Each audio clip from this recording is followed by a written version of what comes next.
Bhagavate Sri Ramakrishna, letters of Swami Vivekananda. Arise, awake, onward. I only tell you this, that whoever reads this letter will imbibe my spirit. Have faith, onward, Swami Vivekananda.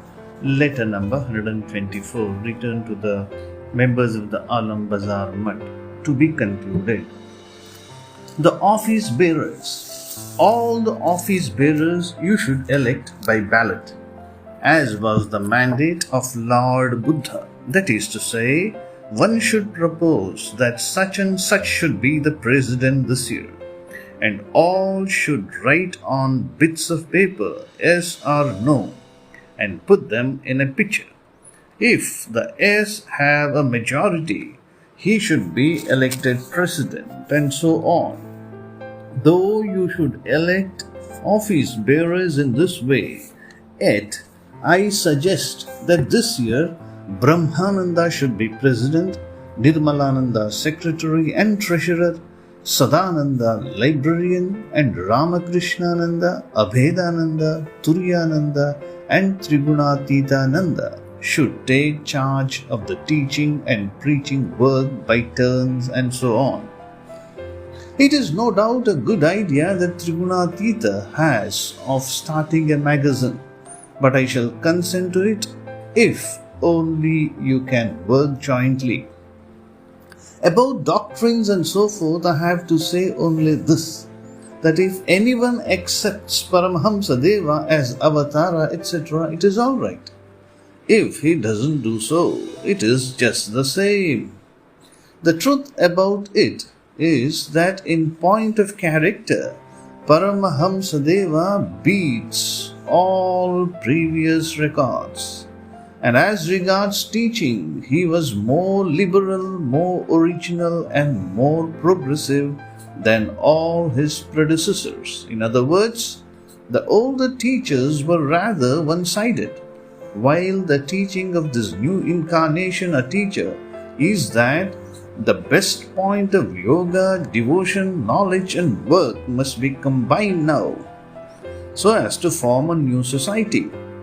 The older ones were no doubt good, but this is the new religion of this age, the synthesis of yoga, knowledge, devotion, and work, the propagation of knowledge and devotion to all, down to the very lowest, without distinction of age or sex.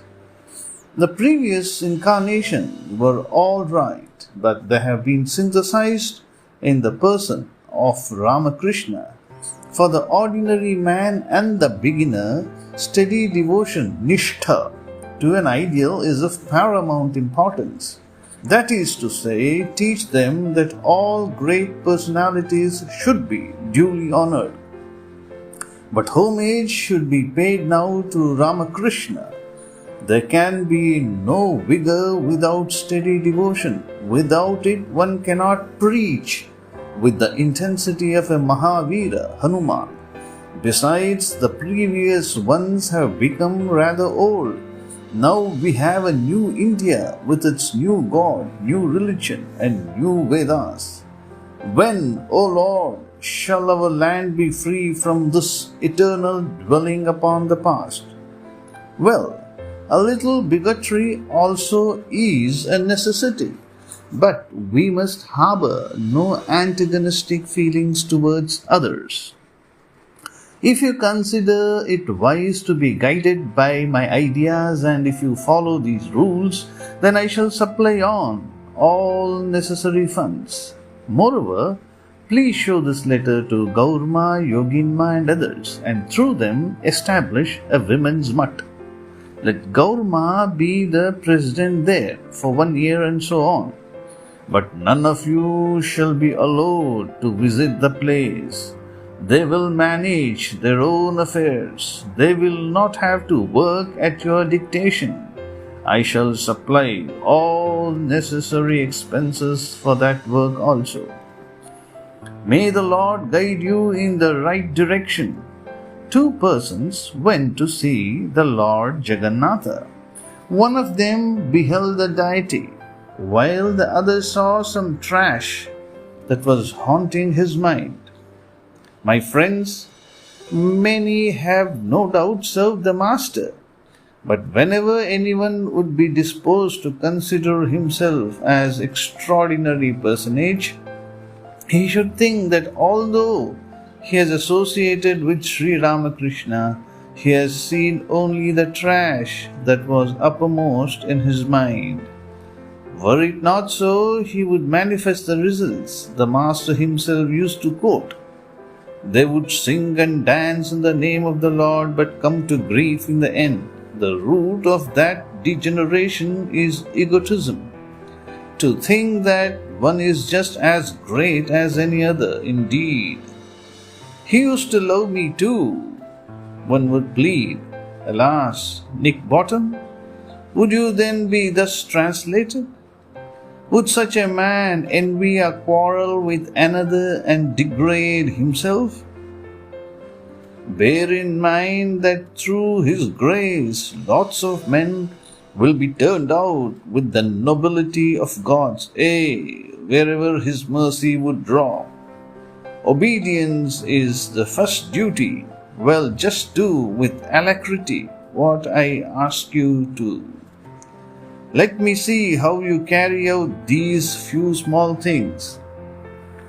Then gradually great things will come to pass. Yours, Vivekananda. P.S. Postscript. Please read the contents of this letter to all and let me know whether you consider the suggestions worth carrying out. Please tell Brahmananda that he who is the servant of all is the true master. He never becomes a leader in whose love there is a consideration of high or low. He whose love knows no end and never stops to consider high or low has the whole world lying at his feet. He never becomes a leader in whose love there is a consideration of high or low. He whose love knows no end and never stops to consider high or low has the whole world lying at his feet. Vivekananda. Om Shanti Shanti Shanti. Hari Om Tat Sat. Sri Ramakrishna Arpanamastu.